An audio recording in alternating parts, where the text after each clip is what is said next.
Another United States cruiser, the Biloxi, goes down the ways. The third ship of her class to be launched from this one shipyard within the year. Months ahead of schedule, too. Typical of the job American shipyards are doing on both the Atlantic and Pacific coasts.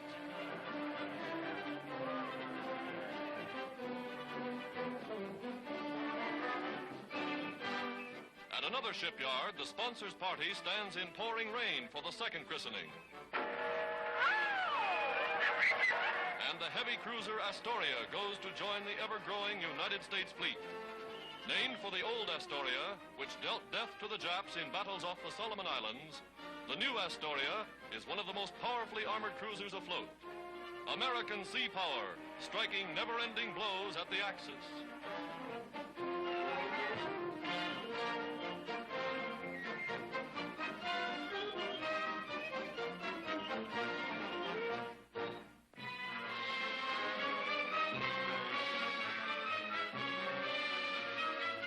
Harnessing the rushing waters of the Saguenay River, Canada is completing a mammoth war project capable of producing more power than America's mighty Boulder Dam.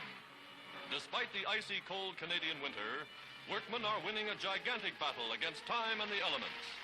Already they're a year and a half ahead of schedule. Here goes 41 tons of TNT.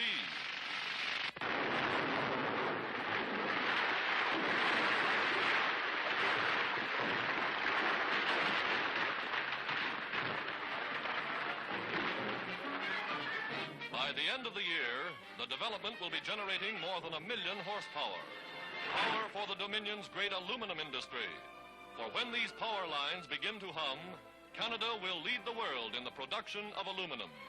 750 million pounds a year for the United Nations war effort.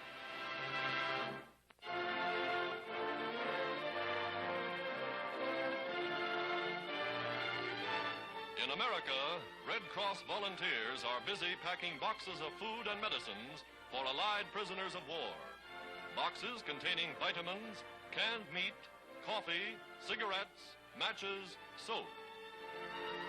This four-masted Portuguese bark, manned by a neutral crew, is one of several ships especially chartered for the voyage.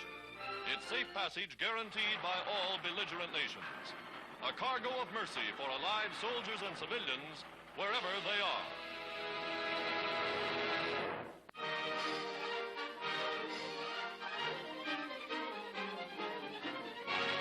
Once a year, Hollywood honors its brightest stars. Tonight, they also salute the 27,000 men of the cinema industry now serving in the armed forces. Now, Gary Cooper, voted the best actor for 1941, awards the prize for 1942. The winner, Jimmy Cagney, for his Yankee Doodle Dandy. From lovely Joan Fontaine, Irish-born Greer Garson wins the award for her unforgettable Mrs. Miniver, the new king and queen of Movieland.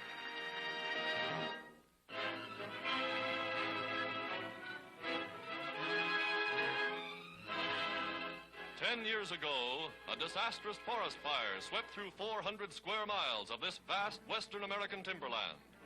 Thousands of great fir trees remain standing, stripped and blackened by the flames. Today, lumbermen are reclaiming these fire-blasted trunks, cutting them and getting them to market.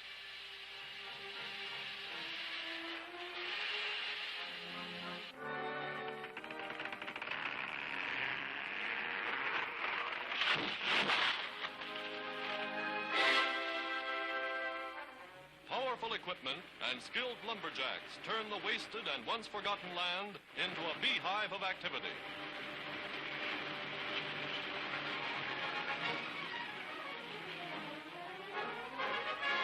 Giants of the forest, reclaimed from the dead, now on their way to serve the war needs of the nation.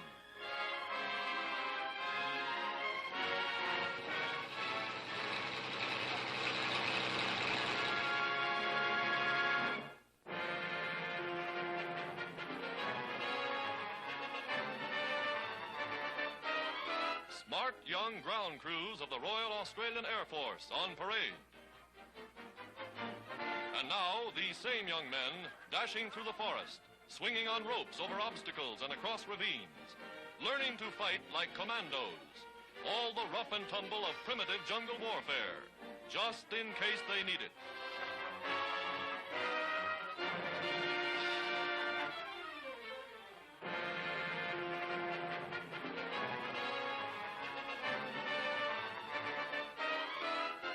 A simulated attack, Jap style. And the Australian airmen show the enemy they're as tough in hand-to-hand combat on the ground as they are in the sky.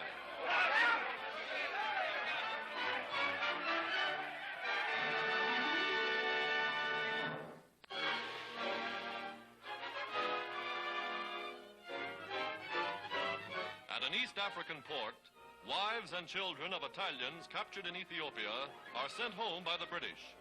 Italian ships, which brought out the colonists to found Mussolini's colonial empire, now take them back under the protection of the International Red Cross. For many of the youngsters, it will be their first view of the mother country. The United Nations have no war with women and children.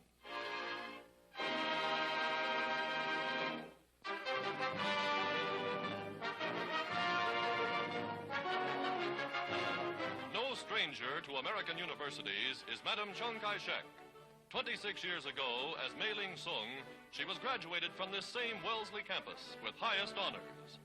Today, as the wife of China's great leader, she returns to meet undergraduates, American girls just like those with whom she attended school. Wellesley is proud and honored to welcome home its most distinguished graduate.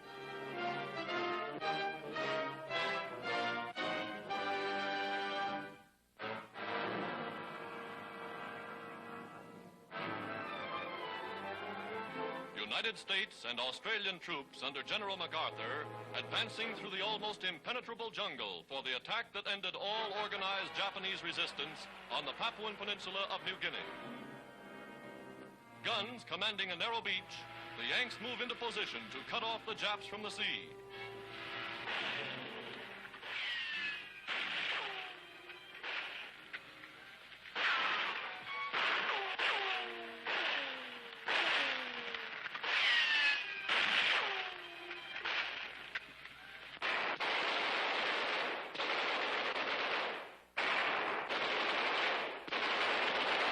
Blasted from foxholes, from carefully prepared positions, 15,000 Japs were killed in this one campaign. A Red Cross field hospital cares for Allied wounded. Fortified with modern sulfa drugs to prevent infection, most casualties will recover.